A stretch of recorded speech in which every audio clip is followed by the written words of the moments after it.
साथ हम एक कॉलर ऐड करते हैं। अस्सलाम वालेकुम, वेलकम टू वकील ऑनलाइन। वालेकुम अस्सलाम, मैं जुफर बात कर रही हूँ गुजरात से। जी फरमाइए। मेरा सवाल है कि अगर प्रॉपर्टी की गलत रजिस्ट्री ट्रांसफर होने की सूरत में उसका करेक्ट रजिस्ट्री करवाने का प्रोसीजर क्या है? दोबारा रिपीट कर जी दीजिए। मौजूद है कॉल पे, रिपीट कर दें अपना क्वेश्चन। मैंने पूछा है कि अगर प्रॉपर्टी की रजिस्ट्री जो है वो गलत हुई हो तो उसको ट्रांसफर करने की सूरत रजिस्ट्री प्रोसेस क्या है? प्रॉपर्टी की रजिस्ट्री अगर गलत हुई हो तो उसको ट्रांसफर करने की क्या सूरत हाल हो सकती है? पहले तो उसकी रेक्टिफिकेशन डीड फाइल करनी पड़ेगी, क्योंकि अगर कोई मिसाल के तौर पे कोई प्रॉपर्टी की डिस्क्रिप्शन गलत लिखी गई है या उसके अंदर कोई टर्म एंड कंडीशन है जो कि इलीगल लिखी है, तो आप उसकी रेक्टिफिकेशन डीड पहले फाइल करते हैं विद रेलेवेंट सब रजिस्ट्रार और फिर उसकी रेक्टिफिकेशन करा के जो है ना आप उसको ट्रांसफर करवा देते हैं और रजिस्टर करा सकते हैं दोबारा। रजिस्टर करवा सकते हैं। एक सवाल मेरा आप सबसे है, ये बताइएगा कि अब जब बात हो ही रही है ट्रांसफ़र ऑफ प्रॉपर्टी की, तो जो रजिस्ट्री डिपार्टमेंट में बहुत बदउनवानियाँ पहले देखी जाती थी कि लोगों से बहुत सारे पैसे ले लिए जाते थे सिर्फ रजिस्ट्री करवाने के एवज़ में, तो इसमें किस हद तक बेहतरी आई है और किस तरह से सिस्टम ने अपने आप को बेहतर किया? अब ये ऑनलाइन हो गया है प्रोसीजर उनका, लेकिन ऑनलाइन का प्रोसीजर भी वही है कि जो उनके मखसूस लोग हैं, जो प्रैक्टिकली बात कर रहा हूँ मैं, जो मखसूस लोग हैं उनका डॉक्यूमेंट तो जाते ही पास हो जाता है। ठीक। और जो नए लोग होते हैं जो पहले कोई अपने ज़ाती को प्रॉपर्टी की रजिस्ट्री के बारे में चला गया, तो उनका जो है वो वही प्रोसीजर होता है, नक्स निकालेंगे, वो तब तक पास नहीं होगा जब तक जो उनकी थोड़ी डिमांड पूरी ना कर दी जाए। राइट। तो और क्या ये पटवारी सिस्टम को भी बेहतर बनाने के लिए कोई काम किया जा रहा है, कोई कानून में बेहतरी आई? पटवार सिस्टम को बेहतर करने के लिए एक तो इन्होंने जो अराजी रिकॉर्ड सेंटर बनाए ना, एक फ़ायदा उनका ये हुआ कि आपको जाते ही डॉक्यूमेंट मिल जाता है, कम से कम जो लेने जाते हैं वो मिल जाता है, वो पटवारी के पीछे फिरना नहीं पड़ता। दूसरा ये है कि जो पटवारी के मामलात हैं हमारी सोसाइटी में अभी भी वहीं के वहीं, इख्तियारात उतने ही हैं। उतने ही हैं। अब उनके पास आप लेने जाओ ना, बिल फ़र्ज़ आपने किसी गिरदावरी की सर्टिफाइड कॉपी लेने जाना है, उसका प्रॉपर तरीका तो होता है कि आप एप्लीकेशन दें, वो एप्लीकेशन को अपनी डायरी में लिखें, उसके मुताबिक वो गिरदावरी की सर्टिफाइड कॉपी बना के दें, जो सारा प्रोसीजर है। लेकिन हमारे आप 99% देखोगे तो कोई रपट रोज़नामचा की नहीं डेट लिखी होगी, कोई रपट नंबर नहीं लिखा होगा उस पर, सिर्फ एक पटवारी की स्टैंप लगी होगी और ऊपर साइन होंगे। वो पता नहीं पटवारी की होगी कि किसी उसके रखे हुए बंदे की होगी या किसी थर्ड पर्सन। ठीक है जी, आप इस हवाले से क्या कहेंगे? साहब आप इसमें मैं ये कहना चाहूँगा कि गो सिस्टम जो है पहले की निस्बत बहुत बेहतर हुआ है ये ऑनलाइन होने की वजह से, लेकिन अब भी वो नॉर्मली 1% जो है, जो हम प्रैक्टिकली देखते हैं 1% वो जो है वो रिश्वत की मद में नॉर्मली वो चार्ज कर रहे होते हैं। ठीक। दूसरा मैं तवज्जो दिलवाना चाहूँगा कि रजिस्ट्रेशन का जो तरीक़ाकार बनाया गया है, हर बजट में ये जो फीसेस हैं वो बढ़ा दी जाती हैं।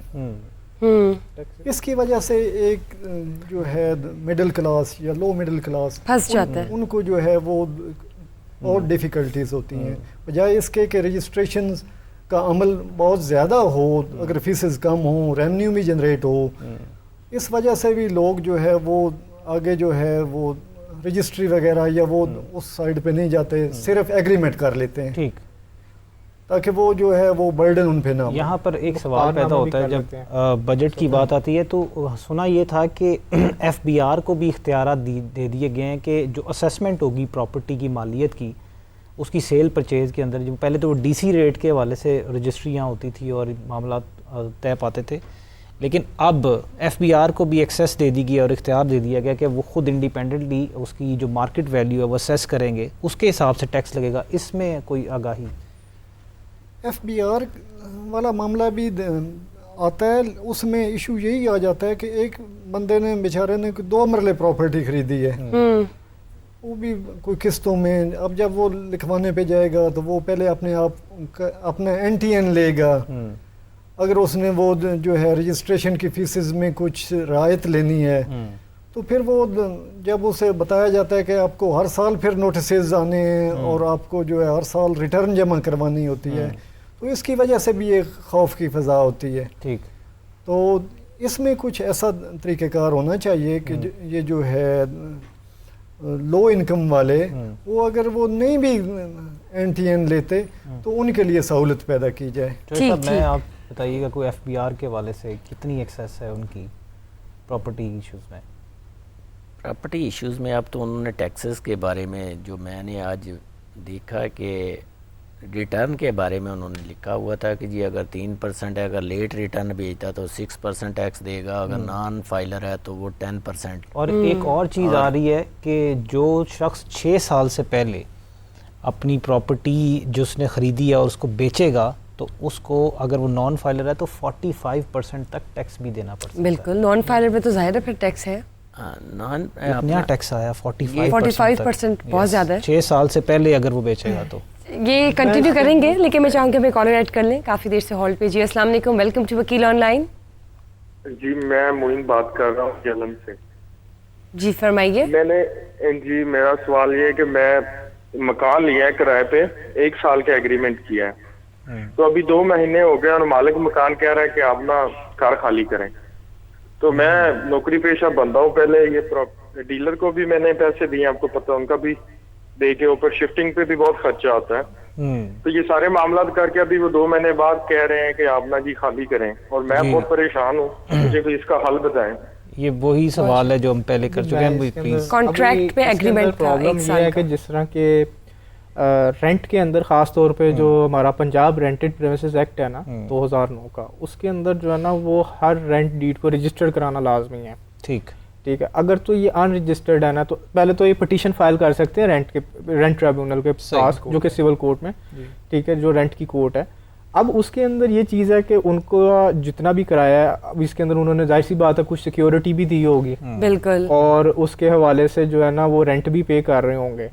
तो वो रेंट, और अगर तो बगैर नोटिस के जो अपना एविक्शन नोटिस है, ये भी देखना पड़ेगा कि इनके कॉन्ट्रैक्ट में एविक्शन नोटिस के हवाले से क्या लिखा हुआ है। 30 डेज बिफोर देना है, 2 मंथ्स बिफोर देना है, क्योंकि हमारे सामने इनकी रेंट डीड नहीं है, इसलिए ये ओपिनियन कोई मतलब कि एग्जैक्ट ओपिनियन नहीं होगा, लेकिन हम आप ये बता सकते हैं कि जो जिस किस्म के केसेस आते हैं रेंट के मुतालिक, उसके अंदर ये है कि अगर तो इन्होंने सिक्योरिटी भी पे की है और रेंट भी प्रॉपरली पे कर रहे हैं और एविक्शन नोटिस भी सर्व नहीं किया गया, तो इसके अंदर they can knock the door of court, और उसके अंदर जो है ना उनसे स्टे ले सकते हैं। ये भी बताइएगा कि नोटिस सर्व करना डॉक्यूमेंटेड जी जरूरी है या फिर आप वर्बली भी? नहीं, वर्बली का नहीं होता, इसके अंदर लिखा होता है रिटर्न नोटिस जो है ना वो सर्व करना।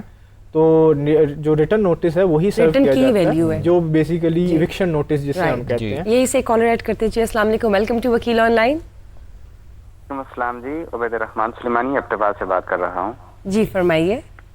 अच्छा, मेरा सवाल ये है कि अक्सर जब प्रॉपर्टी डीलरों से ज़मीन वगैरह खरीदते हैं, प्लाट खरीदते हैं, तो वो ऑलरेडी 3-4 लोगों पर फरोख्त हो चुका होते हैं। जो बंदा लेने वाला तो उसको तो पता नहीं होता कि ये पहले फरोख्त हो चुका है, और बाद में कहते हैं फाइलें आपकी आगे पीछे होगी, इस तरह के मामला देखने को मिलते हैं। तो ऐसी सूरत में फिर क्या करना चाहिए? बहुत शुक्रिया। जी जी, इसके अंदर तो सबसे पहले तो आप प्रॉपर्टी डीलर से जब प्रॉपर्टी खरीद रहे हैं तो आप उसकी प्रॉपर वेरिफिकेशन करवाएं। जी, अगर वो जो क्वेश्चन करने वाले ने क्वेश्चन किया है मुश्तरी होशियारबाज, जी मुश्तरी होशियारबाज, अब वो कह रहे हैं जी कि जब प्रॉपर्टी खरीद लेते हैं हम पैसे पे कर देते हैं तो बाद में पता लगता है जी कि वो प्रॉपर्टी ऑलरेडी किसी और को फरोख्त हो गई हुई है। इट मींस कि आपने खुद भी वेरिफिकेशन नहीं की। एक तो आपको वेरिफिकेशन करनी चाहिए, दूसरी बात है कि प्रॉपर्टी डीलरों पे नहीं रहना चाहिए। आप इतनी रकम खर्च कर रहे हैं किसी चीज को परचेज करने के लिए। दूसरी बात ये कि फिर आपके पास सिविल के अंदर तो रेमेडी यही रह जाती है कि आप रिकवरी फाइल करेंगे, क्योंकि अगर उसका एग्रीमेंट टू सेल आपसे पहले का है तो और उसने जो है ना वो ट्रांसफर करवा लिया अपनी फेवर में, तो वो तो बोनाफाइड परचेजर है ना। ठीक, तो अब आप उससे तो वो प्रॉपर्टी ले नहीं सकते। अब आपका रह गया मामला विद दैट प्रॉपर्टी डीलर, तो उस प्रॉपर्टी डीलर से एक तो आप रिकवरी फाइल कर सकते हैं, दूसरा उसने क्योंकि फ्रॉड किया आपके साथ, धोखाधड़ी की है, तो आप उसके खिलाफ जो है वो क्रिमिनल साइड पे जो है FIR दर्ज कर सकते हैं। तो ये 2 रेमेडीज आपके पास।